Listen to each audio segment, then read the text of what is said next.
Aujourd'hui, on va écouter l'histoire de quelqu'un qui a fait ce qu'on lui a demandé, même s'il ne comprenait pas pourquoi.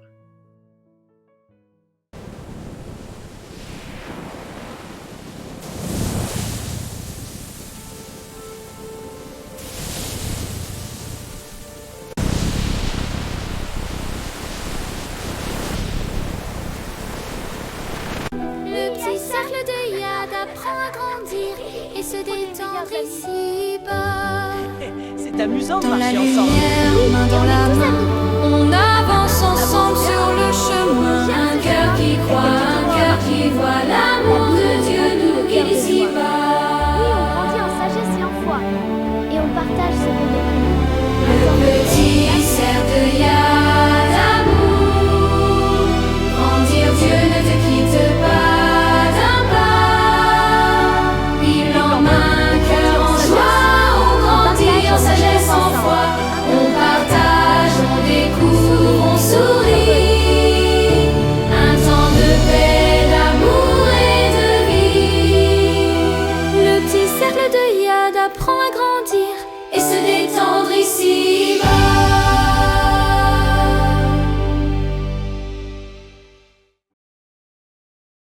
Après l'histoire de Caïn et Abel, plusieurs années se sont écoulées.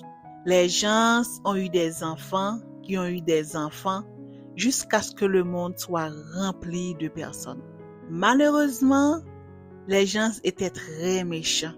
Ils avaient oublié d'être gentils. Ils faisaient beaucoup de mauvaises choses.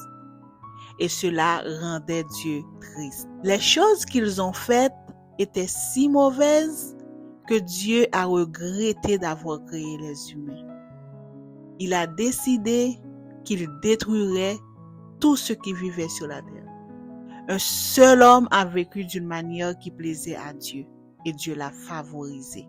Cet homme s'appelait Noé et il avait 3 fils, Sem, Cam et Japheth. Noé aimait beaucoup Dieu.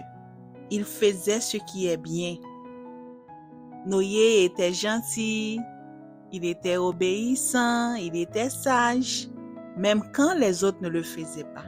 Un jour, Dieu dit à Noé, « Le monde est si violent, les gens sont trop méchants. J'ai décidé de le détruire. Je vais envoyer beaucoup de pluie. Construis un grand bateau pour te protéger, toi et ta famille. Faites une arche de bois. » Noé, comme un gentil homme, il obéit même si cela semblait très étrange. Les gens se moquaient de lui, mais Noé continua de travailler avec courage. Quand l'arche fut prête, quelque chose de merveilleux arriva. Des animaux vinrent de partout, 2 par 2. Des lions, des éléphants, des oiseaux, des chiens, des chats, des zèbres. Puis Noé, sa famille et tous les animaux entrèrent dans l'arche. Puis devine quoi? Dieu ferma la porte. Puis la pluie commença à tomber. La pluie tomba pendant 40 jours et 40 nuits. L'eau monta. L'arche commence à flotter sur l'eau. Beaucoup d'éclairs, des tonnerres. Pensez-vous que Noé va se noyer avec toute sa famille? Pensez-vous qu'ils vont mourir? La suite dans le prochain.